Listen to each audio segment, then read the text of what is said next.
धमाका इतना जोरदार था कि आसपास के लोग भी घर के बाहर इकट्ठे हो गए, पर मेरे बाप के सन की नेचर के चलते कोई घर के अंदर घुसने की हिम्मत नहीं कर रहा था। सबसे पहले मेरी मम्मी की आंख खुली। वो कुछ देर तो शौक की वजह से उठ नहीं पा रही थी। फिर जैसे तैसे उन्होंने होश संभाले और उठने की कोशिश की तो देखा मेरा बाप दरवाजे के नीचे दबा पड़ा था। मेरी माँ ने उस दिन दिखाया कि उनके मोटे होने का क्या फायदा था। उन्होंने दोनों हाथ से दरवाजा पकड़ा और यूं उठा के साइड रख दिया जैसे दरवाजा थर्माकोल का हो। मेरा बाप अभी बेहोश था। अरे कोई एम्बुलेंस बुलाओ, एम्बुलेंस! दोपहर का टाइम ट्रैफिक फ्री वाला था, इसलिए एम्बुलेंस और पुलिस दोनों टाइम से पहले आ गई। मैं और अथर तब लोकल मार्केट से सुहानी के लिए कपड़े ले ही रहे थे। उसके साइज की टी शर्ट और पैजामा लेडीज गारमेंट्स में नहीं मिल रही थी। स्मॉल से स्मॉल साइज भी सुहानी के लिए बड़ा था, तो हमने चिल्ड्रन सेक्शन में जो सबसे बड़ा साइज था उसमें से टी शर्ट्स और पैजामे ले लिए। अथर का मोबाइल बजा तो उसने नंबर देखकर साइलेंट कर दिया। अबे पापा का कॉल है। तूने बता के नहीं आया था?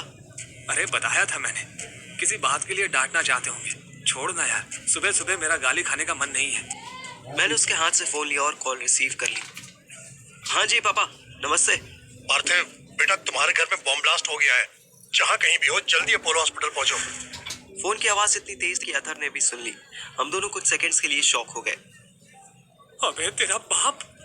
शिट, मतलब सही कह रहे थे वो। पापा कैसे हुआ ये? कब? मैं तो ऑफिस आया हूँ बेटा, इसलिए ज्यादा डिटेल्स तो नहीं पता। बस इतना पता है कि जोरदार धमाका हुआ।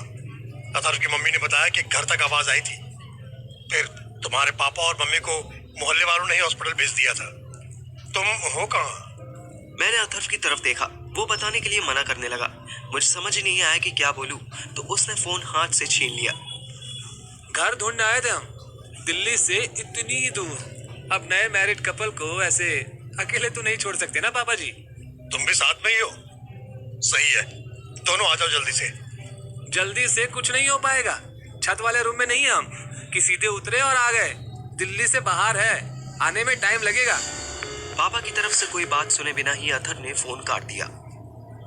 तू इतना चिढ़ा हुआ क्यों है? अबे चिढ़ू नहीं तो और क्या करूं? अगर ये घर में रहने देते तो हमें इतनी दूर आना पड़ता क्या? छोड़ना यार, वैसे भी याद है ना मेरे बाप ने क्या कहा था? दिल्ली से बाहर जाओ, वहीं सेफ हो तुम दोनों। अब बता करना क्या है? दोनों को ही वापस साथ नहीं ले जा सकते। कौन दोनों? मेरे बाप की खटारा गाड़ी और मेरे बाप की नकचड़ी बहू सुहानी को ले जाना मतलब स्ट्रगल को डबल करना। ऐसा क्यों कह रहा है बे? वो कितना कोऑपरेट कर रही है। उसकी शक्ल देखी तूने? वो पूरी तरह इरिटेट हो चुकी है। इतनी थक गई है जैसे माउंट एवरेस्ट होकर आई हो। उसको वापस नहीं ले जा सकते। या तो एक काम कर, तू रुक, तेरे मामा है, यहाँ मैनेज कर। सबसे इम्पोर्टेंट, यहाँ कोई काम देख। तब तक मैं दिल्ली एक राउंड मार कर आता हूँ। अथर मुझसे निगाह चुराने लग गया। मैं समझ गया कि ये साला कुछ छुपा रहा था। क्या हुआ, शर्मा क्यों रहा है? देख भाई, मामू का घर है छोटा सा, ढंग का बस एक ही रूम है, और मेरा बटन भी कल से ऑन हो गया है। तुम दोनों कमीने एक रात कंट्रोल नहीं कर सकते क्या? रात को तुम दोनों की आवाज सुन सुन के मेरा थर्मोमीटर फुल हो गया है। और मैं तेरी तरह नहीं हूँ कि दोस्त की गर्लफ्रेंड पर ही हाथ साफ कर दूं। साला मुझे ताने मार रहा था। अबे वो ताना मास्टर, पहली बात तो ये कि श्रेया तब तेरी गर्लफ्रेंड नहीं थी। दूसरा ये कि उसने उस ठरकन औरत ने मुझे सेड्यूस किया था तो मैं फैला। और तीसरी बात, सुहानी अब मेरी गर्लफ्रेंड नहीं बल्कि बीवी है। दोनों में फर्क है। वरना तू और सुहानी जब एक रात एक रूम में रुके थे तो क्या हुआ था क्या नहीं मैंने कभी पूछा नहीं। मुझे कुछ जानना नहीं। अच्छा ठीक है, गुस्सा क्यों कर रहा है? पर मेरी बात मान, मैं अभी तेरे साथ चलता हूँ। तो इसको पीछे अकेला छोड़ दे तेरे बेवड़े मामा के पास, एक ऐसे मर्द के साथ जिससे वो पहले कभी नहीं मिली। मामा नहीं, लेकिन बेबो के हाथ तो छोड़ सकते हैं ना। भाई वो ज्यादा मर्द लगती है। ये भी पॉइंट है। फिर एक काम करते हैं ना, मैं चला जाता हूँ, मुझे तो वैसे भी जाना ही था। तू एक दो दिन इधर एडजस्ट कर सुहानी को, खुद पे सेटल हो और फिर आ जाइयो। वाह, मेरे घर में बॉम्ब फट गया, मेरा बाप हॉस्पिटल में और मैं यहाँ वेट करूँ, कैसा लगेगा? अबे कैसा लगेगा, और वो भी मोहल्ले वालों को? उनकी तो कभी फिक्र नहीं की तूने। अगर होती तो तू भाग के शादी करता, या तुझे अचानक से अपने माँ बाप की चिंता सता रही है? वही बाप जिसने बचपन से लेकर अब तक तेरी बैंड बजाई हुई है। और रही बात मम्मी की, उन्होंने अभी अभी तुझे घर से बाहर निकाला है। थोड़ा गुस्सा दिखा ना, थोड़ा एटीट्यूड दिखा। उन्हें भी तो पता चलना चाहिए ना कि तू गुस्सा है। मैं समझ नहीं पाया कि अथर मुझे क्यों भड़का रहा था, पर उसकी बातों का असर मुझ पर होने लगा। मैंने यही डिसाइड किया कि मैं नहीं जाऊंगा, यहीं रुककर अथर से हाल चाल लूंगा। अथर कार यहीं छोड़कर चला गया। उसके लिए ट्रेन से पहुंचना ज्यादा आसान था। जाते जाते उसने 4,000 रुपए दे दिए। ये मेरी नई नई गृहस्थी की फर्स्ट कैपिटल मनी थी। इन सारी चिंताओं से बहुत दूर जा चुकी श्रेया जब अपने बेड से उठी तो उसकी मम्मी पूनम आंटी उसे घूर रही थी। What happened, Mom? What happened? तुझे नहीं पता? श्रेया ने नाम में गर्दन हिला दी।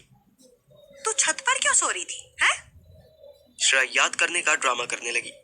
सारा घर देख लिया पर तू नहीं मिली। वो तो तेरे पापा आए सुबह 5 बजे। उन्होंने पूछा कि छत पर देखा कि नहीं देखा, और तू मिली। श्रेया 4 बजे आयशा की बाहों से निकलकर सीधे कैब पकड़ के घर से थोड़ी दूर आई और रुक गई। जब वो गई थी तब मेन डोर का छोटा वाला गेट खुला था, लेकिन अब वापस आई तो डोर बंद था। वो बैक साइड से वॉल कूदकर भी अंदर जा सकती थी, पर उसे पता था कि वॉल पर सेंसर्ड वायर लगी थी। वो कितनी भी बचने की कोशिश कर लेती, उसका अलार्म बज ही जाता। अब वो खड़ी वेट करने लगी। घर में एक ही गार्ड बचा था, इसलिए वो बीच बीच में बाहर आकर देखता रहता। श्रेया पेशेंटली वेट करती रही।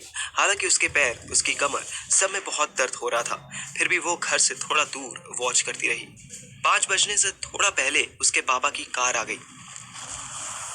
श्रेया जानती थी कि गाड़ी अंदर करने से पहले गार्ड छोटे दरवाजे से बाहर आएगा, पापा से बात करेगा और फिर पूरा गेट खोलेगा। इसके बाद गार्ड गाड़ी से सामान निकालकर अंदर रखने गया, लेकिन इन सब में उसने बड़ा गेट तो बंद कर दिया, पर छोटा गेट बंद करना भूल गया। श्रेया उसी छोटे गेट से अंदर घुसी और दबे पांव रूम में पहुंच गई। उसे मम्मी पापा की चिल्लम चिल्ली से ही पता चला कि पापा छत पर चेक करने के लिए कह रहे थे। श्रेया को यह आइडिया अच्छा लगा। उसने जल्दी से एक बेडशीट और एक ब्लैंकेट उठाया और इससे पहले कि गार्ड को ऊपर बुलाया जाता, वो छत पे पहुंच गई और सो गई। कोई 10 मिनट बाद पापा मम्मी ऊपर आए तो श्रेया को देख उन्हें तसल्ली हुई। उन्होंने 1-2 आवाज देकर श्रेया को उठाने की कोशिश की, पर वो हिली भी नहीं। फिर एमएलए साहब ने गार्ड की मदद से श्रेया को नीचे उतारा और उसके रूम में सुला दिया। श्रेया को गार्ड के टच करने का तरीका कुछ अजीब लगा, पर उसने रिएक्ट नहीं किया। क्या सोचने लगी? कहाँ थी पूरी रात?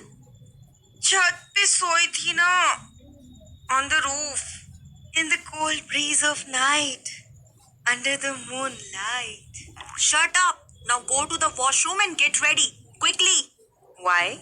Is it something special? उसकी मम्मी के चेहरे पर कमोलिका वाली स्माइल आई। Yes, very special. रेडी होकर आओ, फिर बताते हैं।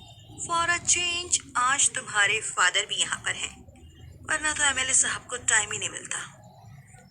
श्रेया कंफ्यूज होती नहाने के लिए वॉशरूम में गई तो उसे अपने बदन से आयशा की स्मेल आने लगी। आयशा कोई कस्तूरी सा परफ्यूम लगाती थी जो बहुत देर तक महकता रहता था। श्रेया के चेहरे पर स्माइल आ गई। उसने कभी सोचा भी नहीं था कि वो कुछ ऐसा भी ट्राई करेगी। अच्छी भली पढ़ने वाली, टॉप करने वाली लड़की थी श्रेया। एक रात अथर्व और राधिका को डॉगी पोज में देखने के बाद उसकी लाइफ ऐसी फ्लिप हुई थी जैसे क्रिस्टोफर नोलन की मूवी। नहाकर वो बाहर आई तो उसने सबसे पहले मुझे कॉल किया। मैं तब अपना फोन मामू के यहाँ छोड़कर अथर्व के साथ शॉपिंग करने गया था, इसलिए कॉल पिक नहीं कर पाया। तो श्रेया ने सारी बातें मुझे मैसेज कर दी। साथ में यह भी लिख दिया कि अगर मैंने किसी को बताया तो वो मुझे वहीं आके जान से मार देगी। मैं भी चाहता था कि उसको बता दूं कि मेरे घर में बॉम्ब फट गया है, पर मैंने नहीं बताया। मुझे लगा बहुत लंबे टाइम बाद लड़की खुश हुई है, इसको छेड़ना ठीक नहीं होगा। वैसे भी नेक्स्ट वीक दुबई चली जाएगी। श्रेया सेंटमेंट छिड़क के बिल्कुल पापा की परी बनके अपने बाप की स्टडी में पहुंची। एमएलए साहब तब किसी आदमी के साथ खुसुर फुसुर बातें कर रहे थे। आओ बेटा, गिरधारी जी, आप बाद में आइए। आओ Shreya, come inside. Sorry, Papa. I was feeling suffocated last night, so I moved to the roof. अरे डोंट बी बेटा, डोंट बी सॉरी। वैसे भी आपके इस ईयर की लास्ट नाइट थी घर में। फर्स्ट टाइम छत पर भी सो लिए। That must be quite an experience, हाँ? मच्छर तो नहीं थे वहाँ? Last night मतलब? लास्ट नाइट मतलब आज लेट नाइट की फ्लाइट से लंदन जा रही है। What? Yes, my dear. You are going tonight, and that's final.